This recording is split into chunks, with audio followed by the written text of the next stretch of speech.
As I go through the book of Zechariah with you, I'm just pulling out some beautiful little truths that you've heard quoted many times and you don't even know where they came from. I'm not teaching you the theology of it, but my goodness, Zechariah is an absolutely beautiful, beautiful book. I want to give you just a couple of, well, really one principle, but two illustrations of that same principle from Zechariah chapter 10 today. And the principle is simply this. Just because God promised something and because God is with us doesn't mean we don't do something. What? Yeah. Just because God is with us and God has made a promise doesn't mean that we can sit back and imitate Juan Tamadna Cristiano and just do nothing and think that God is going to do it all. Now let me show you that.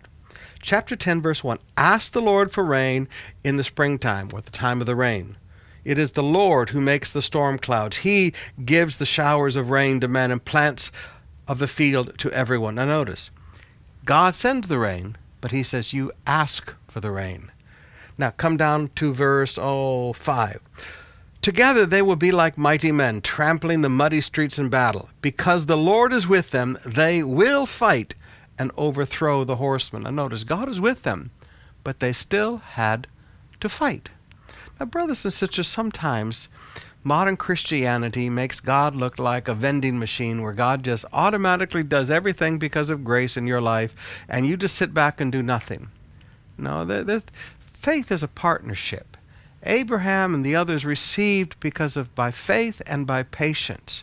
And the Greek word for patience there means not sitting back doing nothing. It means steady pressure. Patience is a thing that puts pressure on something. Now you and I need to recognize that God is with you. God will send the rain. God will send the showers of blessing. God will send revival. But we need to ask God for the rain in the season of the rain. And secondly, when God has a job for us to do, God will be with us. But we've got to roll up our sleeves and fight the good fight of faith. We've got to get out and do the work. As a young man, when I first began to learn this, I learned it watching Jesus. Jesus said, roll away the stone, and then he called Lazarus from the dead. I thought, okay, Lord, that's how a miracle happens. I do what I can do, and God does what he can do. I do the natural, God does the supernatural. So I've spent a lifetime doing my part. If it's 99% natural, I'll work until I pass out doing the 99% and trust God to do the 1% supernatural. That's what makes it a miracle. Sometimes what I do is the 1% and God does the 99% because 99% is supernatural. That's all right. It doesn't matter. But what I want you to see is this. You and I need to enter into a partnership with God. Faith without works is dead.